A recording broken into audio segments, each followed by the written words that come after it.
My dear students, welcome back to the lectures of data structures. In this video lecture, we will discuss about what is a spanning tree, and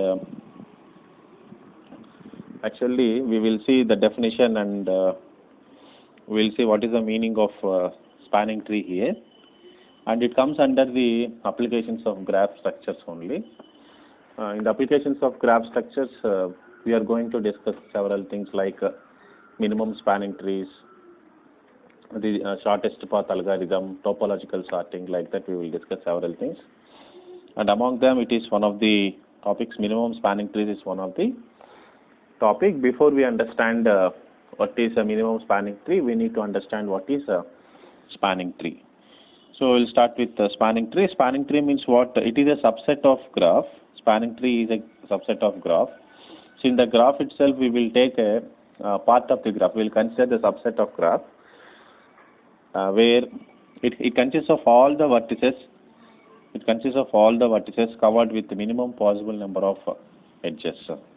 I'll tell you the meaning for this statement. What is spanning tree? So generally, we will understand with an example so that you'll understand very clearly. Look at this example here. This is a graph. This is the example graph we have taken, and it is having three vertices, right? What are the vertices we are having? A, B, and C. Three vertices are there. Now, we need to while constructing a spanning tree, the concept is that you have to take all the vertices in the tree. You should not miss taking any vertex. We have to take all the vertices that are present in the tree, but you can miss edges. You have to take very minimum number of edges. That means you have to reduce the number of edges to construct a tree again. See here, the same graph is constructed into a tree like this.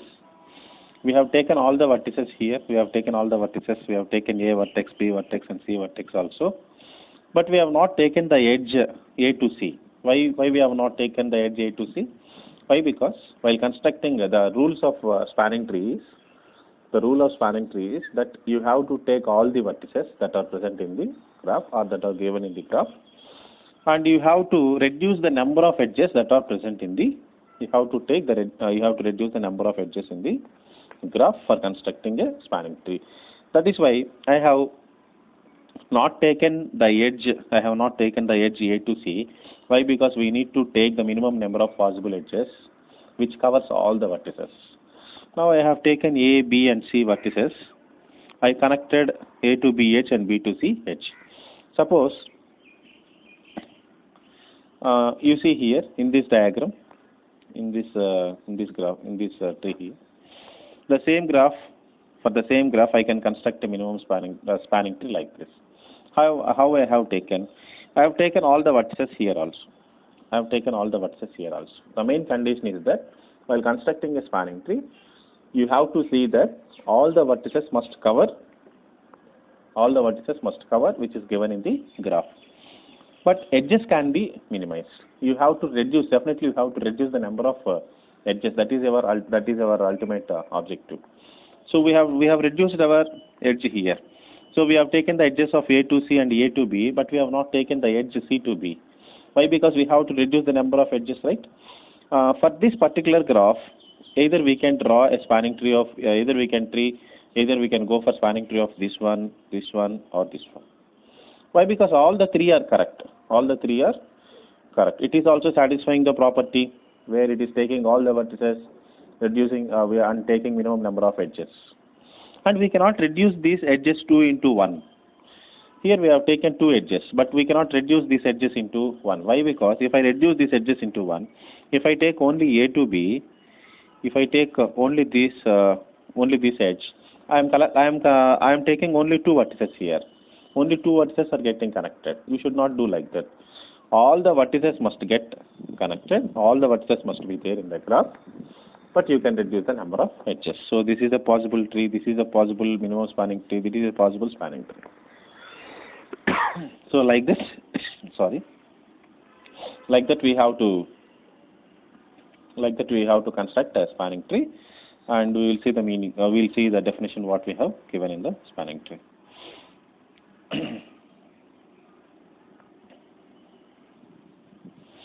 See, a spanning tree is a subset of graph G which has all the vertices covered with a minimum possible number of edges. So all the vertices must be covered with a minimum possible number of edges. Edges is minimum number of possible. So minimum number of possible means what? Now you try to reduce.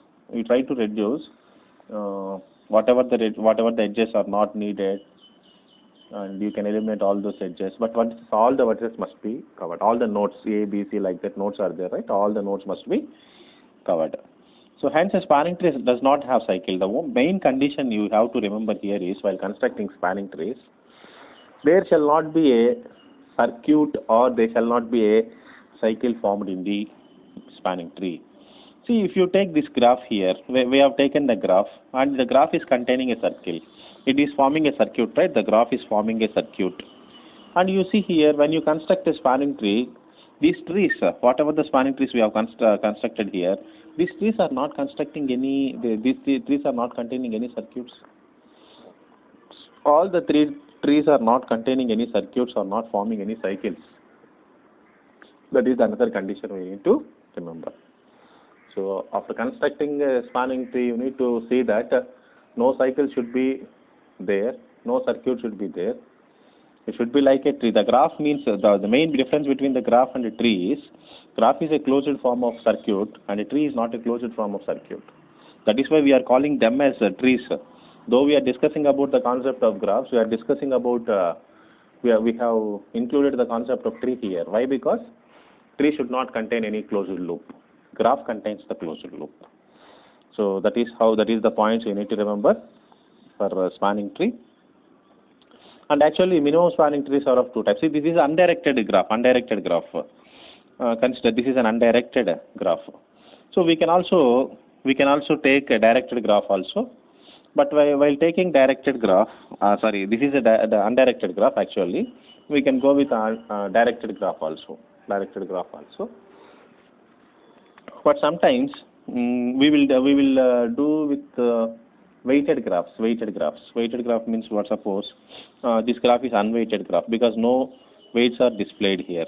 Suppose from A to B weight is 3, B to C, B to C, or C to B is 3, or A to C is 4. Consider like that the weights are there. Now what happens? Suppose when we start with A for constructing spanning tree, I will look after the possibilities. I can go this side or this side for connecting the nodes, right? So which is having very less number of weight here? Yes, B is having less number of weight. So that's why I will choose A to B. That's why I will choose A to B edge here. Okay. When I go for after coming to B, I will look after the adjacent edges. B to C, and there is only one adjacent edge. Definitely we need to take that. There is only one adjacent edge for B, right? Then we have definitely take that. So this is actually weight 2 and this is 3. Now during that time, what is the if the weights are given, what will be the spanning tree for this graph? What will be the spanning tree for this graph? We will get A to B and B to C. So this will be the exact spanning tree for the. So if weights are given, we need to construct like that. If weights are not given, you can take any. You can derive more number of spanning trees for the given graph. So please remember, we can draw a spanning tree, or we can derive a spanning tree either for the weighted graph or unweighted graph. And this is the unweighted graph. We have derived 3 spanning trees. Suppose if weights are given, we can go for deriving very less number of spanning trees. Okay. This is what I want to discuss this video lecture. Spanning tree means see. You please go through the definition and all. These are the important points I would like to convey. And one more point is, suppose see here. Suppose in the above example, we have taken 3 vertices, right? Suppose if the graph is having 3 number of nodes, n number of nodes, that is in the example graph we have taken 3 nodes. Suppose if the graph is containing 3 nodes, and definitely how many spanning trees are possible? Definitely, hence n power n minus n power n minus 2 is the formula. Please remember this formula. This is only for the undirected graph, not for the directed graph. Okay. So this is for the undirected graph. We found 3 spanning trees of one complete graph, right? So a complete undirected graph can have maximum of n number of n minus 2 of spanning trees. This is maximum number. So if weights are given, we will get only less number of spanning trees. If weights are not given, we can go for many number of spanning trees. So maximum number of spanning trees that we are going to get for any graph is, if number of vertices are there. If there are 3 nodes or 3 vertices, if there are, if n equal to 3, what is n equal to 3 here? Number of nodes in the graph is 3, right? So if there are 3 vertices in the graph, we can go for constructing n power n minus 2 number of edges. That is the maximum number. Usually we will get less than that. Maximum number is n power n minus 2. Suppose for the above example, if n value is 3, we will get 3 power 3 minus 2, that is 3 spanning trees which are possible. Maximum number of spanning trees possible. Okay. This is what I would like to convey. Okay. Anyhow, in the next video lecture, we will see about types of spanning trees. Once again, I am telling you there are 2 types of spanning trees. First one is there are 2 types of spanning trees. First one is okay. We are going to use 2 algorithms definitely in the spanning trees. We will see the spanning trees. One is Prim's algorithm. Other one is Kruskal's algorithm. These are the 2 important spanning trees we will discuss in the next video lectures. Kruskal's algorithm and Prim's algorithm. Both are very, very important spanning trees. Okay. I will stop this teach.